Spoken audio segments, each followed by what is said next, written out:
तो welcome to Shukla study point. आप सभी का स्वागत है आपके अपने YouTube channel Shukla study point में। मैं शिवम शुक्ला आप सभी दोस्तों का हार्दिक स्वागत करता हूं। आज के वीडियो के माध्यम से हम लोग चर्चा करेंगे सोशियोलॉजी के बारे में।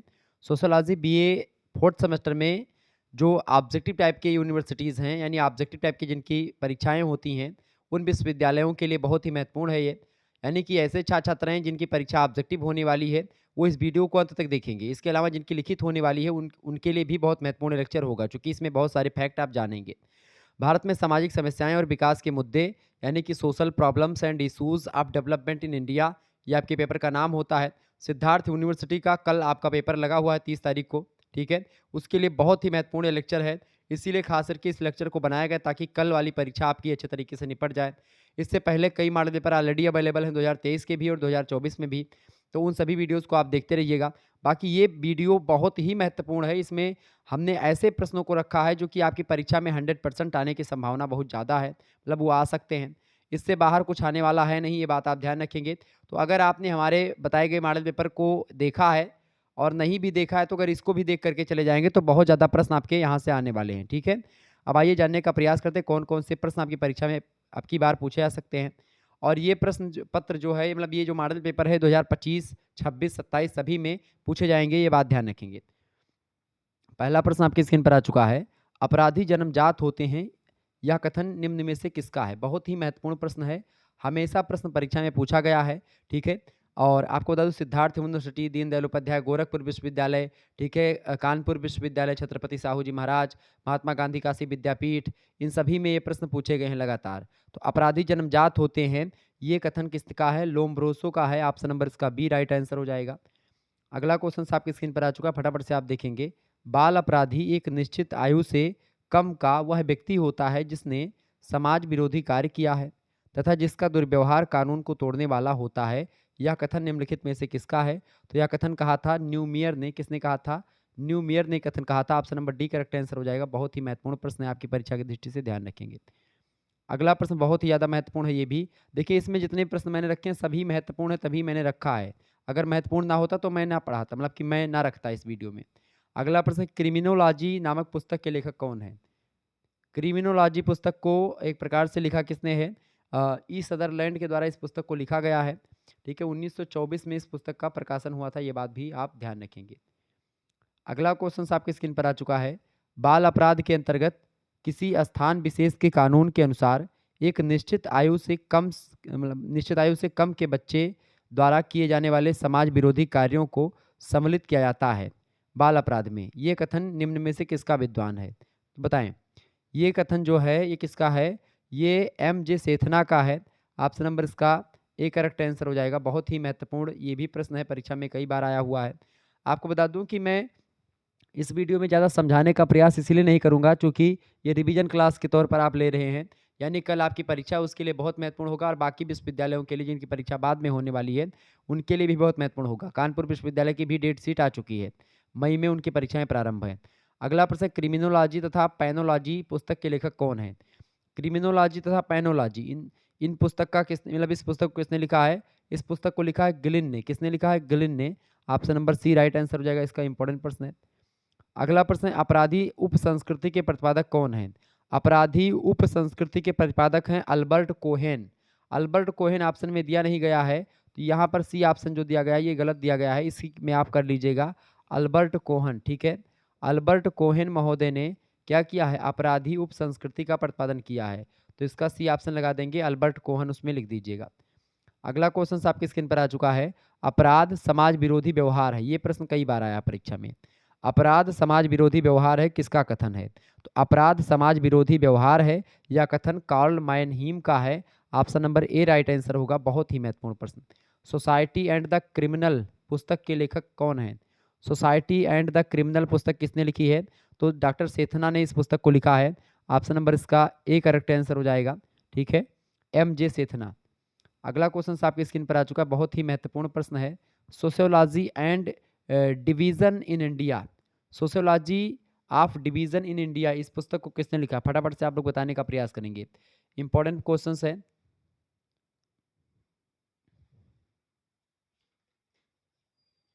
फटाफट से आप बताने का प्रयास करेंगे। क्रिमिनोलॉजी जो पुस्तक है इसको तो किसने लिखा भैया? सदरलैंड की पुस्तक 1924 में प्रकाशन हुआ है।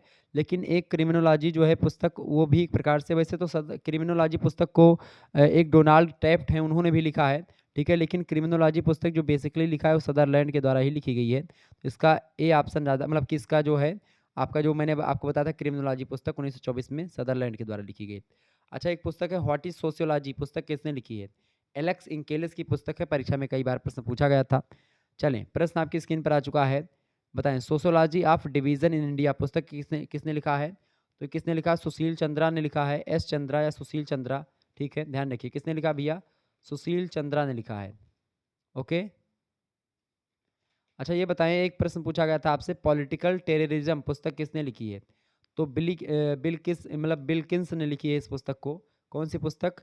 पॉलिटिकल पॉलिटिकल टेररिज्म नाम की पुस्तक, ठीक है। प्रश्न क्या है? सुशील चंद्रा इसका राइट आंसर हो जाएगा, डी ऑप्शन। अगला क्वेश्चन आपकी स्क्रीन पर आ चुका है। पेशेवर अपराधी अपना आपराधिक जीवन सापेक्षतया अधिक आयु से प्रारंभ करते हैं, यह कथन किसका है? तो पेशेवर अपराधी अपना आरंभिक, मतलब जो आपराधिक जीवन होता है वो अधिक आयु से प्रारंभ करते हैं, वो एक प्रकार से किसने कहा है कथन को? क्वीने महोदय ने कहा था। ऑप्शन नंबर इसका सी राइट आंसर होगा। अगला प्रश्न है, ऑपरेशन ब्लू स्टार कहाँ चलाया गया था? ऑपरेशन ब्लू स्टार जो चलाया गया था ये पंजाब में चलाया गया था। पंजाब में जो स्वर्ण मंदिर है उसी मंदिर में एक व्यक्ति था, मतलब कि जर्नैल सिंह भिंडरावाले। तो जर्नैल सिंह भिंडरावाले के विरुद्ध चलाया गया था ऑपरेशन ब्लू स्टार, ठीक है। 1984 में 3 से 8 जून तक चला, लगभग ये 4 या 5 दिनों तक एक प्रकार से ऑपरेशन चला था, ऑपरेशन ब्लू स्टार। इसकी मृत्यु के बाद में मतलब कि जर्नैल सिंह भिंडरावाले को मार दिया गया, फिर उसके बाद में फिर ये जो है ऑपरेशन सरकार के द्वारा चलाया गया था, तो ये सही हुआ फिर, डी ऑप्शन पंजाब में। अगला प्रश्न, उल्फा का संबंध किस राज्य से? उल्फा का फुल फॉर्म होता है यूनाइटेड लिबरेशन, मतलब कि लिबरेशन फ्रंट ऑफ असम, ये असम से रिलेटेड है। ऑप्शन नंबर इसका बी करेक्ट आंसर हो जाएगा। आपको बता दूं ये क्या है, ये आतंकवादी संगठन है एक, ठीक है, आतंकवादी संगठन है। ओके। अगला क्वेश्चन है, भारत में कौन सा राज्य आतंकवाद की समस्या से प्रभावित है इनमें से? तो इनमें से सबसे ज़्यादा जो प्रभावित है आतंकवाद से वो जम्मू कश्मीर है, यानी Kashmir. Option number C right answer होगा। अगला क्वेश्चन है, ऑपरेशन ब्लू स्टार किस वर्ष चलाया गया था? 1984 में। ऑप्शन नंबर इसका ए राइट आंसर हो जाएगा। अगला क्वेश्चन आपकी स्क्रीन पर आ चुका है, निम्नलिखित में से किस तिथि को अमेरिका में सबसे बड़ी आतंकवादी घटना घटित हुई थी? तो अमेरिका में 11 सितंबर 2001 को एक प्रकार से सबसे बड़ी घटना घटित हुई थी आतंकवादी। Option number B right answer हो जाएगा। अगला प्रश्न है, पोटा का फुल फॉर्म क्या है? पोटा एक प्रकार से क्या है? पोटा भैया एक एक्ट है। पोटा एक्ट की अगर बात की तो प्रिवेंशन ऑफ टेररिज्म एक्ट, ये आतंकवादियों के खिलाफ एक एक्ट है, प्रिवेंशन ऑफ टेररिज्म एक्ट इसका फुल फॉर्म है, ध्यान रखिएगा। ए ऑप्शन राइट आंसर होगा। अगला प्रश्न है, आतंकवादी घटना की कौन सी विशेषता है? आतंकवादी घटना की विशेषता क्या है इनमें से? नियोजन, उनका नियोजन बहुत ही जबरदस्त होता है, सी ऑप्शन राइट आंसर होगा। अगला प्रश्न, जिहाद किस प्रकार का आतंकवाद है? तो जिहाद भी आतंकवाद की श्रेणी में आता है, और ये धार्मिक एक प्रकार से आतंकवाद होता है जिहाद, कि किसी को एक प्रकार से क्या करना, प्रेम जाल में फंसा करके, और अब चाहे वो किसी भी धर्म की बात हो, ऐसा नहीं कि कोई एक धर्म में ही ऐसा होता है, ये कई धर्म में हो सकता है, तो वही धार्मिक आतंकवाद होता है जिहाद एक प्रकार का। अगला प्रश्न है, निम्नलिखित में से अब देखें, एक जो शब्द दिया गया था लव जिहाद, ठीक है, तो ये भी इसमें आ जाता है आपका। निम्नलिखित में से कौन सा राज्य नक्सलवाद से सर्वाधिक प्रभावित है? निम्नलिखित में से कौन सा राज्य नक्सलवाद से सर्वाधिक प्रभावित है? इनमें से निम्नलिखित में से पूछा गया है। निम्नलिखित में आप देखेंगे इनमें से जो मध्य प्रदेश है सबसे ज़्यादा प्रभावित है नक्सलवाद से। नक्सलवाद से वैसे सबसे ज़्यादा भारत में जो प्रभावित राज्य है वो छत्तीसगढ़ माना जाता है। अगला क्वेश्चन आपकी स्क्रीन पर आ चुका, फटाफट से आप देखने का प्रयास करेंगे, इंपॉर्टेंट प्रश्न है। ओके। अच्छा, जाति एक बंद वर्ग है, किसने कहा था? बहुत ही इंपॉर्टेंट प्रश्न है। मजूमदार और मदान ने कहा था कि जाति एक बंद वर्ग है, ठीक है, ये बात आप ध्यान रखेंगे। दहेज निरोधक अधिनियम कब पारित हुआ है? 1961 में प्रश्न पूछा गया था। आज से आपसे ये भी प्रश्न पूछा गया था कि ऑल इंडिया विमेंस कॉन्फ्रेंस की स्थापना कब की गई थी? तो 1927 में की गई थी, पुणे में, ये बात ध्यान रखेंगे। ओके। अच्छा, ये बताएं, प्रश्न आपसे अगला क्या पूछा गया है, दलितों का मसीहा कौन है इनमें से? दलितों का मसीहा इनमें से जो है अंबेडकर को माना जाता है, हालांकि गांधी ने भी दलितों के लिए बहुत काम किया है। अगला प्रश्न, कास्ट इन इंडिया पुस्तक के लेखक कौन है? बहुत ही महत्वपूर्ण प्रश्न। Caste in India their mechanism genesis and development, इस पुस्तक को लिखा है डॉक्टर अंबेडकर ने, ठीक है। लेकिन केवल कास्ट इन इंडिया पुस्तक की अगर बात करेगा, ऑप्शन में इस्माइल कुरैशी दे सकता है, तो इस्माइल कुरैशी करेक्ट आंसर हो जाएगा। जे.एच. हट्टन ने भी कास्ट इन इंडिया पुस्तक लिखी है, ठीक है। तो कास्ट इन इंडिया पुस्तक को जे.एच. हट्टन और इस्माइल कुरैशी ने लिखा है। लेकिन ये जो प्रश्न पूछा गया है, इसका मकसद ये है कि आप अंबेडकर को लगाएं, क्योंकि यहाँ पर ना तो जे.एच. हट्टन है और ना ही इस्माइल कुरैशी है। और caste in India their mechanism genesis and development पुस्तक लिखी है डॉक्टर भीमराव अंबेडकर ने भी, तो सी ऑप्शन इसका राइट आंसर आप लगा सकते हैं, ठीक है। अगला क्वेश्चन आपकी स्क्रीन पर आ चुका, फटाफट से आप देखेंगे। निम्नलिखित में से कौन एक डॉक्टर अंबेडकर के अनुसार हिंदू समाज में फैली हुई असमानताओं का सबसे बड़ा कारण है? तो जाति व्यवस्था के जो नियम है, यही ऑप्शन नंबर इसका ए राइट आंसर होगा। अगला प्रश्न, किसने दीर्घकालिक और अल्पकालिक निर्धनता के प्रकार बताए हैं? दीर्घकालिक और अल्पकालिक निर्धनता के प्रकार बताया है किसने? बीबर महोदय ने, ऑप्शन नंबर इसका ए करेक्ट आंसर होगा। अगला प्रश्न आपसे बन सकता है एग्जाम में, किस राज्य ने सर्वप्रथम अंत्योदय योजना शुरू किया था? अंत्योदय योजना की अगर बात की जाए तो ये 25 दिसंबर 2000 को शुरू किया गया था राजस्थान सरकार के द्वारा, सी ऑप्शन राइट आंसर होगा। अगला प्रश्न, जवाहर योजना किस वर्ष आरंभ की गई? जवाहर योजना की अगर बात की है तो 1 अप्रैल 1989 से आरंभ हुई है जवाहर योजना, बी ऑप्शन इसका करेक्ट आंसर होगा। अगला प्रश्न है, poverty it's genesis and exodus, इस पुस्तक के लेखक कौन है? तो गोडार्ड महोदय इस पुस्तक को लिखते हैं। इंपॉर्टेंट प्रश्न परीक्षा में पूछा गया है। कास्टा शब्द किस भाषा का, ये भी प्रश्न लगातार आता है। कास्टा शब्द जो है, ये कास्टा शब्द जो है ये पुर्तगाली शब्द है, ठीक है, पुर्तगाली शब्द है, या इसी स्पेनिश शब्द भी बोल सकते हैं। स्पेनिश या पुर्तगाली शब्द कास्टा, कास्टा से बना हुआ है कौन सा शब्द? कास्ट, और कास्ट का मतलब क्या होता है? जाति, ठीक है, ये बात आप ध्यान रखेंगे। अच्छा, जाति व्यवस्था की 6 विशेषताएं किसने बताई हैं? तो जी.एस. घुरिये ने बताई हैं। ये भी प्रश्न कई बार परीक्षा में आया हुआ है, तो ध्यान रखिएगा इस बात को, क्लियर, ये बात आप ध्यान रखेंगे। आगे देखेंगे, the untouchable who are they पुस्तक किसने लिखी है? The untouchable who are they, इस पुस्तक को किसने लिखा है? वैसे तो इस पुस्तक को मुल्क राज आनंद ने लिखा है, लेकिन यहाँ पर जो पूछे जाने का मकसद है वो ये है क्या? वो ये है अम्बेडकर वाली पुस्तक। तो अम्बेडकर ने भी इस पुस्तक को लिखा है, 1948 में उस पुस्तक का प्रकाशन हुआ है, ये बात ध्यान रखेंगे। The untouchable who are they, ठीक है, अनटचेबल का मतलब होता है छुआछूत से रिलेटेड पुस्तक है ये।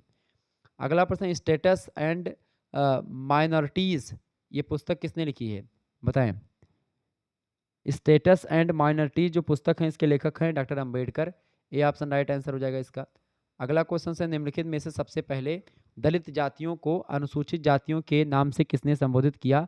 तो डॉक्टर अंबेडकर ने अनुसूचित जातियों से संबोधित किया है, ठीक है, इसका सी ऑप्शन करेक्ट आंसर हो जाएगा। दलितों को हरिजन किसने कहा? तो महात्मा गांधी ने कहा था, ये बात आप ध्यान रखेंगे। तो ये सब परीक्षा की दृष्टि से बहुत ही महत्वपूर्ण प्रश्न है, ये बात आप ध्यान रखेंगे। इंपॉर्टेंट प्रश्न है, परीक्षा में पूछे जाते रहते हैं। अच्छा, ये बताएं, खेड़ा आंदोलन का संबंध किस राज्य से है? तो गुजरात राज्य से है। मुस्लिम लीग की स्थापना कब की गई थी? 1906 में की गई थी। अनुसूचित जाति शब्द सबसे पहले प्रयोग कब किया गया था? 1935 में किया गया था। हरिजन सेवक संघ कहाँ स्थित है? दिल्ली में स्थित है, ये बात ध्यान रखेंगे। ये सब प्रश्न परीक्षा के लिए बहुत ही महत्वपूर्ण है। अच्छा, सत्य शोधक समाज की स्थापना किसने करी थी? तो ज्योतिबा फूले ने करी थी, ओके, ये बात आप ध्यान रखेंगे। चलें अगला क्वेश्चन देखने का प्रयास करते हैं, फटाफट से आप लोग बताने का प्रयास करेंगे। महत्वपूर्ण प्रश्न है। प्रश्न है, स्वस्थ सखी योजना कार्यक्रम, स्वस्थ सखी योजना कार्यक्रम किस प्रदेश से संबंधित है? ये बढ़िया प्रश्न है। तो स्वस्थ सखी जो कार्यक्रम योजना है, ये उत्तर प्रदेश से रिलेटेड है, ऑप्शन नंबर इसका सी राइट आंसर हो जाएगा। अगला प्रश्न, महिला उत्थान नीति की घोषणा किस वर्ष की गई? बताएं। महिला उत्थान नीति की घोषणा जो की गई है वो कब की गई है? 2001 में की गई है, ए ऑप्शन इसका करेक्ट आंसर होगा। अगला क्वेश्चन, किस अनुच्छेद के अनुसार, बातचीत ना करें बिल्कुल भी, वीडियो को लाइक और शेयर करते रहें, बातचीत नहीं करें, आप लोग उत्तर देने का प्रयास करें, कल आपकी परीक्षा है। चलें, किस अनुच्छेद के अनुसार लोकसभा में महिलाओं के लिए स्थान आरक्षित रहेंगे? तो किस अनुच्छेद में बताया गया है? अनुच्छेद 330 में कहा गया है, बी ऑप्शन राइट आंसर होगा। निर्भया कोष या निर्भया फंड की व्यवस्था किस वर्ष की गई है भैया? निर्भया कोष की व्यवस्था, निर्भया आपने सुना होगा निर्भया केस के बारे में, तो उसी केस से रिलेटेड जो है निर्भया कोष की एक प्रकार से धनराशि है, निर्भया कोष की व्यवस्था करी गई भारत सरकार के द्वारा 16 दिसंबर 2013 से, option number D right answer होगा इसका। अगला प्रश्न, महिलाओं के साथ छेड़छाड़ के विरुद्ध कौन सी धारा सजा दिलाती है? महिलाओं के साथ छेड़छाड़ के विरुद्ध जो है वो धारा 354 जो है वो सजा दिलाती है, 354, यहाँ पर 354 कर लेंगे, 354, ठीक है, 354, तो इसका सी ऑप्शन लगा देंगे। अगला प्रश्न, सती प्रथा समाप्त अधिनियम किस वर्ष पारित हुआ था? 1829 में, ऑप्शन नंबर इसका आ करेक्ट आंसर हो जाएगा। अगला क्वेश्चन से लियान क्या है? लियान एक तलाक होता है, डी ऑप्शन राइट आंसर होगा इसका। अगला प्रश्न है वह विवाह विच्छेद जो आपसी सहमति पर आधारित होता है तथा एक दूसरे को मुआवजा नहीं देना पड़ता है, उसे क्या बोलते हैं? तो ऐसा विवाह विच्छेद या ऐसा तलाक जो आपसी सहमति पर होता है और एक दूसरे को कोई मुआवजा नहीं देना पड़ता है, उसे बोलते हैं मुबारत। ठीक है, option number C right answer हो जाएगा। अगला प्रश्न है बाल श्रम निषेध अधिनियम किस वर्ष पारित हुआ? बाल श्रम निषेध अधिनियम जो पारित हुआ है ये 1986 में पारित हुआ है। ऑप्शन नंबर इसका ए करेक्ट आंसर होगा। बढ़िया प्रश्न, परीक्षा में कई बार आया है। दहेज मांगने का अधिकार निम्न में से किसको प्राप्त है? मित्रों को नहीं, रिश्तेदारों को नहीं, माता पिता को भी नहीं प्राप्त है। दहेज मांगने का अधिकार सरकार की तरफ से किसी को नहीं दिया गया, इनमें से किसी को नहीं, डी ऑप्शन राइट आंसर होगा। 1986 के दहेज विरोधी अधिनियम में कितने वर्ष की सजा दी जा सकती है?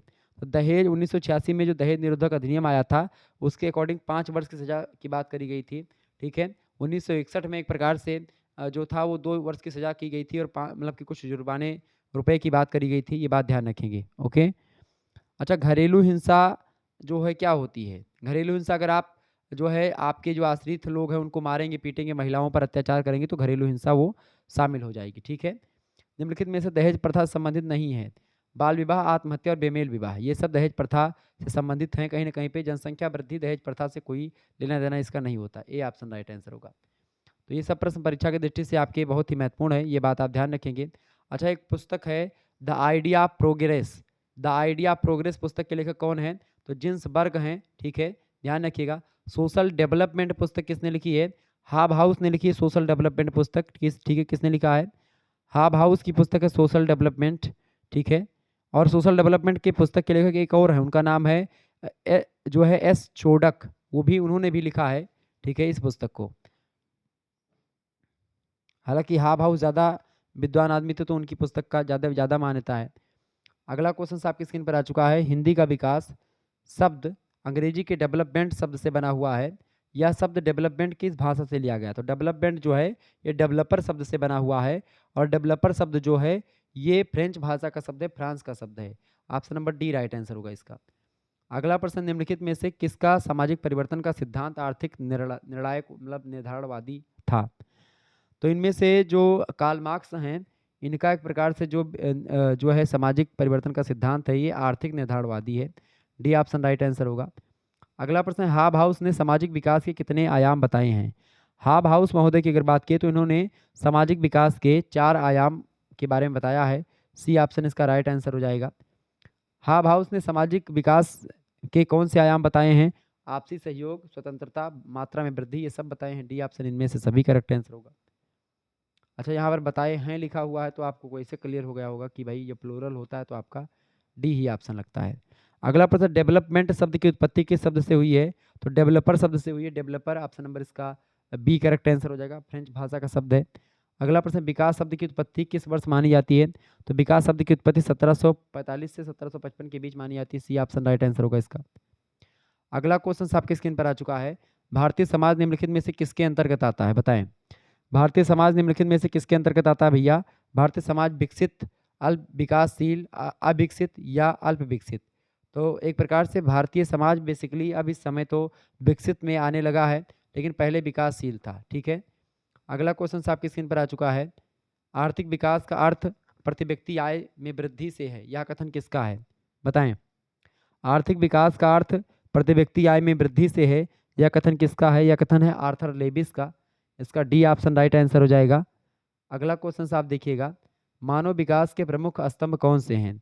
मानव विकास के प्रमुख स्तंभों में आपका क्या आता है? जनसंख्या, सतत पोषकता या सशक्तिकरण? बताएं करेक्ट आंसर क्या हो जाएगा? तो मानव विकास के प्रमुख स्तंभों में ये सभी शामिल हैं, डी ऑप्शन उपरोक्त तो सभी। यहाँ पर देखेंगे मानव विकास के स्तंभ कौन से हैं लिखा है, यानी प्लूरल नाउन की बात करी, बहुवचन की बात हो रही है तो 3 ऑप्शन जरूर उसमें सही होंगे, डी ऑप्शन उसमें से अगर उपरोक्त तो सभी दिया तो करेक्ट आंसर वही होता है हमेशा। अगला प्रश्न मानव विकास का प्रमुख स्तंभ कौन सा है इनमें से? मानव विकास का प्रमुख स्तंभ जो है ये कौन सा इनमें से? तो उत्पादकता जो है ये मानव विकास का प्रमुख स्तंभ माना जाता है, सी ऑप्शन इसका राइट आंसर हो जाएगा। अच्छा वर्ग संघर्ष की विचारधारा किसने दी है? कार्ल मार्क्स ने दी है। अतिरिक्त मूल्य के सिद्धांत की बात कौन करता है? कार्ल मार्क्स करते हैं। द्वंदात्मक भौतिकवाद की विचारधारा किसने दी है? कार्ल मार्क्स ने दी है। अच्छा ये बताएं HDR का फुल फॉर्म क्या होता है? HDR का फुल फॉर्म क्या होता है? ह्यूमन डेवलपमेंट रिपोर्ट होता है एचडीआर का फुल फॉर्म। अच्छा, ये एचडीआई का फुल फॉर्म क्या होता है? ह्यूमन डेवलपमेंट इंडेक्स एचडीआई का फुल फॉर्म होता है। डब्ल्यूएचओ का फुल फॉर्म क्या होता है? World health organisation. तो ये सब प्रश्न परीक्षा में पूछे गए हैं, तो मैंने सोचा आपको बता दिया जाए। अच्छा, गरीबी हटाओ का नारा किसने दिया था? गरीबी हटाओ का नारा इंदिरा गांधी ने दिया था, ये बात ध्यान रखेंगे। राष्ट्रीय विकास परिषद की स्थापना किस वर्ष की गई थी? तो 6 अगस्त 1952 को की गई थी। कब की गई थी भैया? 6 अगस्त 1952 को की गई थी। ओके, ये बात ध्यान रखिएगा। 6 अगस्त 1952 को की गई थी। ओके, राइट आंसर आपका हो जाएगा। अगला प्रश्न, वेल्थ ऑफ नेशन पुस्तक के लेखक कौन है? वेल्थ ऑफ नेशन पुस्तक को लिखा एडम स्मिथ ने। बड़े अच्छे अर्थशास्त्री हैं एडम स्मिथ, ये बात ध्यान रखेंगे। अच्छा, योजना आयोग का गठन किस वर्ष किया गया है? 1950 से किया गया है। ठीक है, ये बात ध्यान रखिए। योजना आयोग का अध्यक्ष कौन होता था? प्रधानमंत्री। योजना आयोग का नाम बदल करके नीति आयोग कर दिया गया, और नीति आयोग के अध्यक्ष भी जो है प्रधानमंत्री ही होते हैं। ठीक है, ध्यान रखिएगा।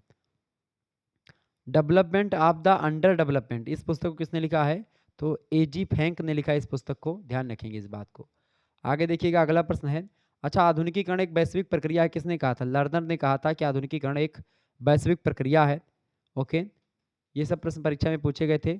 पॉलिटिकल इकोनॉमी ऑफ ग्रोथ किसने लिखा है? पॉलिटिकल इकोनॉमी ऑफ ग्रोथ पुस्तक के लेखक कौन है? पॉल बारेन इस पुस्तक को लिखने वाले विद्वान हैं। ओके, आगे देखिएगा, अगला क्वेश्चन साहब। अच्छा, ग्लोबलाइजेशन इन वर्ल्ड हिस्ट्री पुस्तक किसने लिखी है? तो उसको लिखा है हॉपकिंस महोदय ने, ये बात ध्यान रखेंगे। अतिरिक्त मूल्य का सिद्धांत मैंने आपको बता दिया था, कार्ल मार्क्स ने दिया है। चलिए, wealth of nation Adam Smith. अगला क्वेश्चन है, निम्नलिखित में से कौन सी वैश्वीकरण की विशेषता है? बताएं, निम्नलिखित में से कौन सी वैश्वीकरण की विशेषता है? फटाफट से आप लोग बताने का प्रयास करेंगे। वैश्वीकरण की विशेषता कौन सी इनमें से? बिल्कुल, इनमें से सभी। यानी दीर्घकालिक प्रक्रिया है, बहुस्तरीय प्रक्रिया है, तीव्र सामाजिक गतिविधियां इसमें होती हैं। अगला क्वेश्चन है, एजी हॉपकिंस ने ग्लोबलाइजेशन के कितने चरण बताए हैं? बताइए।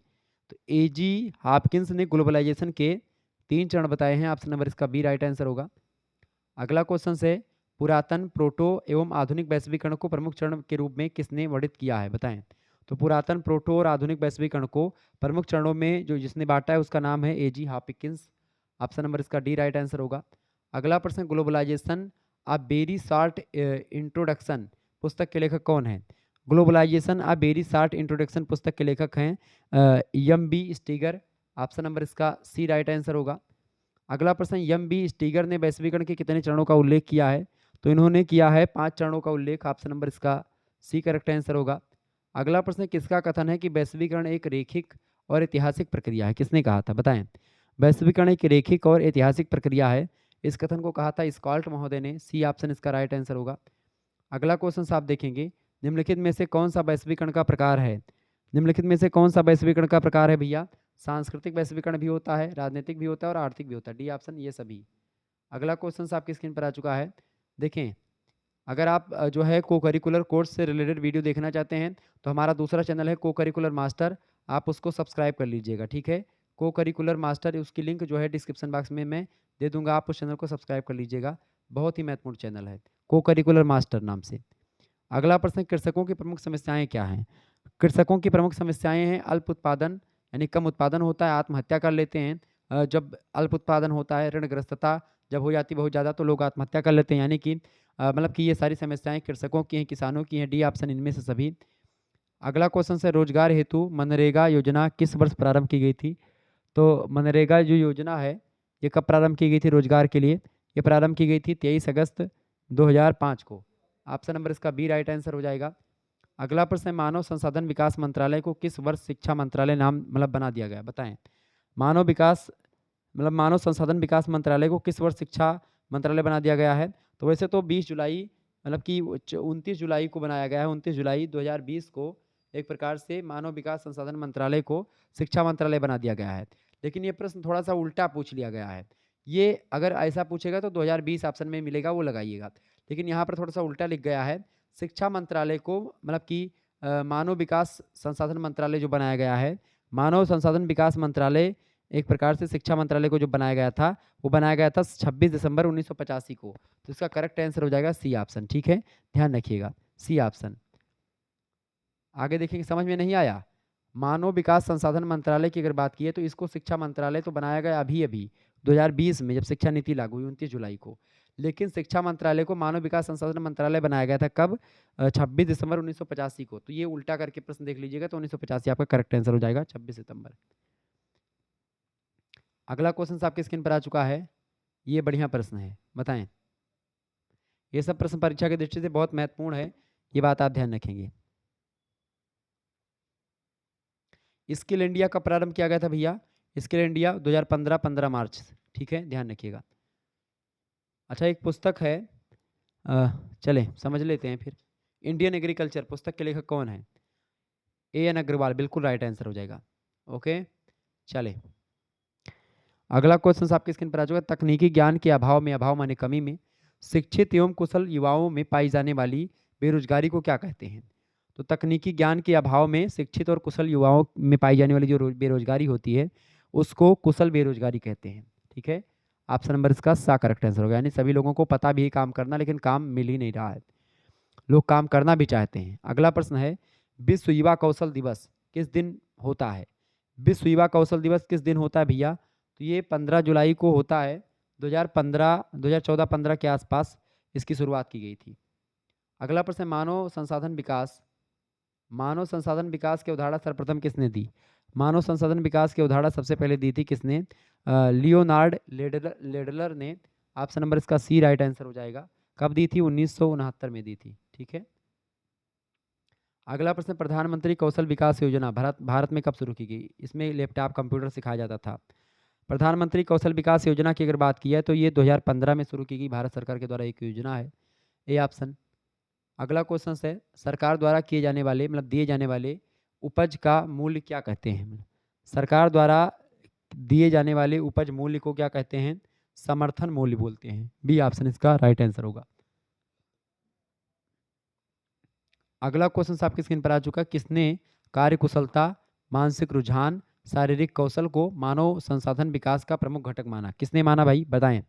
सारे कार्य कुशलता, मानसिक रुझान, शारीरिक कौशल को मानव संसाधन विकास का प्रमुख घटक किसने माना भैया? तो गुरनार मिल्डल ने माना, सी ऑप्शन इसका राइट आंसर होगा। अगला प्रश्न है, स्टडीज इन अग्रियन सोशल स्ट्रक्चर पुस्तक के लेखक कौन है? इस पुस्तक को लिखा है आंद्रे बित्ताई ने, बी ऑप्शन करेक्ट आंसर होगा, परीक्षा की दृष्टि से इंपॉर्टेंट पुस्तक है। नीति आयोग का अध्यक्ष कौन होता है? इंपॉर्टेंट है, परीक्षा में कई बार आया है। नीति आयोग के अध्यक्ष कौन होते हैं? प्रधानमंत्री स्वयं होते हैं, डी ऑप्शन राइट आंसर होगा। योजना आयोग का नाम बदल करके नीति आयोग रखा गया है, ये बात ध्यान रखेंगे। अगला प्रश्न, मानव संसाधन विकास मंत्रालय का क्या नाम, मतलब कि नया नाम क्या है? तो मानव विकास संसाधन मंत्रालय जो है इसका नया नाम जो है वो शिक्षा मंत्रालय है, 2020 में इसका नाम बदल करके रखा गया है, ठीक है। आगे देखेंगे, कृषि संकट निम्नलिखित में से किससे जो है प्रदर्शित होता है? कृषि संकट निम्नलिखित में से किससे प्रदर्शित होता है? कृषक समस्या में वृद्धि से, ए ऑप्शन राइट आंसर हो जाएगा। राष्ट्रीय कृषि विकास योजना कब प्रारंभ हुई, बताएं। राष्ट्रीय कृषि विकास योजना कब प्रारंभ हुई? 15 अगस्त 2007 को, option number B correct answer हो जाएगा। आपका पेपर होगा तो आप हमारे नंबर पर सेंड कर दीजिएगा 91 61 93 60 62 पर, ठीक है। तुरंत सेंड कर दीजिएगा, साफ सुथरा पीडीएफ बना करके, साफ साफ फोटो खींचिएगा। अगला क्वेश्चन है, हमारा साझा भविष्य पत्र किस वर्ष जारी किया गया था? फटाफट से आप लोग बताने का प्रयास करें, करेक्ट आंसर इसका क्या हो जाएगा? बहुत ही महत्वपूर्ण प्रश्न है, परीक्षा की दृष्टि से आप बताएंगे। अच्छा, हरित क्रांति कब आई भारत में? तो 1968-67 में भारत में हरित क्रांति की शुरुआत हुई। Doctor MS. स्वामीनाथन भारत में हरित क्रांति के जनक हैं, ठीक है। विश्व स्तर पर अगर देखेंगे तो वर्गीस कुरियन है, ये प्रश्न परीक्षा में पूछा जा सकता है। अच्छा, मौसमी एवं प्रचंड बेरोजगारी किस क्षेत्र में होती है? तो कृषि के क्षेत्र में होती है प्रचंड बेरोजगारी।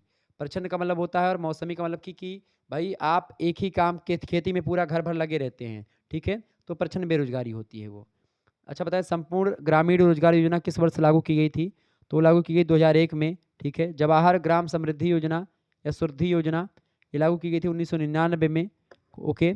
ऐसे प्रश्न कई बार परीक्षा में आपसे पूछे जा सकते हैं। अच्छा, टॉमस मुनरो ने किस वर्ष रैयतवाड़ी व्यवस्था को लागू किया था? 1792 में, ओके।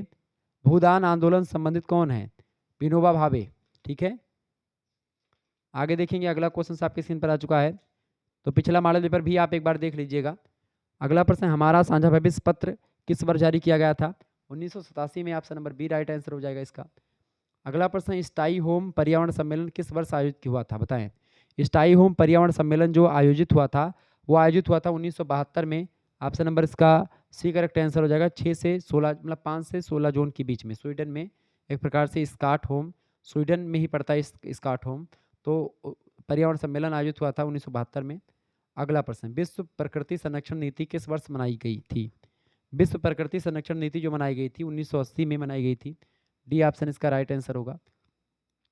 अगला प्रश्न, सतत विकास के लिए आवश्यक प्रमुख तत्व कौन से हैं? सतत विकास के लिए आवश्यक प्रमुख तत्व कौन से हैं? देखिए, समाज, पर्यावरण और आर्थिक व्यवस्था सभी हैं। डी ऑप्शन उपरोक्त सभी। अगला प्रश्न है, कोपेन या कोप 20 का आयोजन किस देश में हुआ था? तो इसका आयोजन जो हुआ था वो फ्रांस में हुआ था। सी ऑप्शन राइट आंसर हो जाएगा। अगला प्रश्न, पृथ्वी 2 और पृथ्वी 3 क्रमशः किस वर्ष आयोजित किए गए थे? पृथ्वी 2 और पृथ्वी 3 की अगर बात की तो 2012 और 2002 में, 2002 और 2012 में। Option number A right answer हो जाएगा इसका। अगला प्रश्न है, गैर परंपरागत ऊर्जा के कौन से स्रोत हैं? गैर परंपरागत ऊर्जा के कौन से स्रोत हैं भैया? सौर ऊर्जा, पवन ऊर्जा, ज्वारीय ऊर्जा, ये सब गैर परंपरागत ऊर्जा के स्रोत हैं। इनमें से सभी। डी ऑप्शन इसका राइट आंसर हो जाएगा। तो ये सब प्रश्न परीक्षा में ऐसे पूछे जाएंगे, ध्यान रखेंगे। अगला प्रश्न, ग्लोबल वार्मिंग पर प्रथम विश्व सम्मेलन किस वर्ष हुआ था? तो ग्लोबल वार्मिंग की अगर बात की तो इसका प्रथम जो सम्मेलन हुआ था वो 1979 यानी 1979 में हुआ था। यहाँ पर ये 9-7 अड़बड़ लिखा, 79 कर लेंगे, ठीक है। ये हुआ था जिनेवा में, स्विट्जरलैंड में पड़ता जिनेवा, वहीं पर।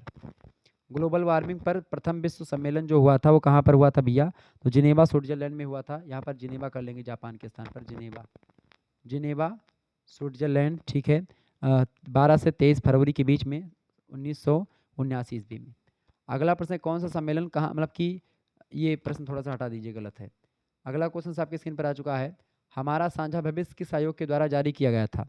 हमारा साझा भविष्य एक पत्र है जो कि 1987 में जारी किया गया था। ये ब्रटलैंड कमीशन के द्वारा जारी किया गया था। ऑप्शन नंबर इसका बी राइट आंसर हो जाएगा। अगला प्रश्न, सतत विकास का मूल आधार क्या है? सतत विकास का मूल आधार क्या है? सभी का विकास, सर्वांगीण विकास। सी ऑप्शन राइट आंसर हो जाएगा इसका। तो इस तरीके से आप लोगों ने बहुत ही महत्वपूर्ण लगभग 100 से अधिक ऑब्जेक्टिव प्रश्नों को समझ लिया। ओके, ये बात आप ध्यान रखेंगे। अच्छा, सतत विकास की अवधारणा किस वर्ष दी गई थी? तो 1987 में ही दी गई थी। ब्रटलैंड रिपोर्ट में ये बात बताई गई थी, ये बात ध्यान रखेंगे।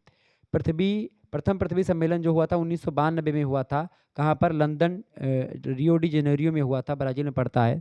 3 से 14 जून के बीच में हुआ था। टेहरी बांध कहाँ पर है भैया? तो उत्तराखंड में है, ये बात आप ध्यान रखेंगे। अच्छा, पृथ्वी 2 सम्मेलन कहाँ पर हुआ था? साउथ अफ्रीका में हुआ था। वन महोत्सव सप्ताह कब मनाया जाता है? वन महोत्सव सप्ताह जो है ये 1 जुलाई से लेकर के 7 जुलाई के बीच में मनाया जाता है। ये बात ध्यान रखेंगे, परीक्षा में सब प्रश्न पूछा जाता रहता है। ऐसे ही प्रश्न आपकी परीक्षा में आएंगे, ये बात ध्यान रखेंगे। ओके। अच्छा, रीडिंग इन क्रिमिनोलॉजी पुस्तक किसने लिखी है? डी ड्रेसलर महोदय ने इस पुस्तक को लिखा है। तो ऐसे कई प्रश्न आपसे पूछे जाते रहते हैं। अच्छा बताएं, किसने श्वेत व्यसन अपराध को सामाजिक और वैधानिक अपराध कहा? तो जे हाल महोदय ने श्वेत व्यसन अपराध को सामाजिक और वैधानिक अपराध कहा। श्वेत व्यसन अपराध का मतलब होता है कि बड़े अपराधी जो होते हैं वो खुद अपराध नहीं करते, दूसरों से करवाते हैं, ठीक है, ये बात ध्यान है। अच्छा, ब्रोस्टल स्कूल के जन्मदाता कौन है? ये प्रश्न इंपॉर्टेंट है। तो लॉर्ड ब्राइस जो हैं ये ब्रोस्टल स्कूल के जन्मदाता हैं। संदर्भ समूह की अवधारणा किसने दी है? आर के मर्टन ने दी है, ये बात आप ध्यान रखें। किशोर अपराधी जो होते हैं किस आयु वर्ग के अंतर्गत आते हैं? 16 से 21 वर्ष के आयु के अंतर्गत किशोर अपराधी होते हैं। बाल अपराधी जो होते हैं वो किस वर्ग के अंतर्गत आते हैं? 7 वर्ष से लेकर के 20 या 18 वर्ष के जो होते हैं लगभग वो बाल अपराधी कहे जाते हैं, ठीक है, ये बात ध्यान रखेंगे। नेशनल क्राइम रिकॉर्ड ब्यूरो की स्थापना किस वर्ष की गई? 1986 में की गई थी। तो ये सब प्रश्न भी परीक्षा की दृष्टि से बहुत महत्वपूर्ण है, याद कर लीजिएगा। चलिए, बहुत बहुत धन्यवाद। वीडियो को 2 से 3 बार एक बार फिर से देख लीजिएगा, आपके लिए सारा जो डाउट होगा क्लियर हो जाएगा। तो इन सभी प्रश्नों को आप लोग जो है रट लीजिएगा। 2-3 बार वीडियो को देखेंगे। लगभग आपकी परीक्षा कल है तो अभी से आप वीडियो देखना प्रारंभ कर दीजिए। रात में 2-3 बार इस वीडियो को देख करके सो जाइएगा, फिर सुबह उठ करके पेपर देने से पहले एक बार देख लीजिएगा। आप जाइए परीक्षा देने के लिए, आपका एक भी प्रश्न छूटने वाला है नहीं, ये बात ध्यान रखें। सोशियोलॉजी, भारत में सामाजिक समस्याएं और विकास के मुद्दे, बीए 4th सेमेस्टर के लगभग 100 से अधिक ऑब्जेक्टिव प्रश्नों को आज के वीडियो के माध्यम से मैंने चर्चा करा, जो कि 2024, 25, 26 के लिए बहुत ही महत्वपूर्ण है लेक्चर। और आपको बता दूं कि सभी विश्वविद्यालयों के लिए बहुत ही महत्वपूर्ण है, ठीक है। धन्यवाद, मिलते हैं फिर नेक्स्ट वीडियो में। ओके।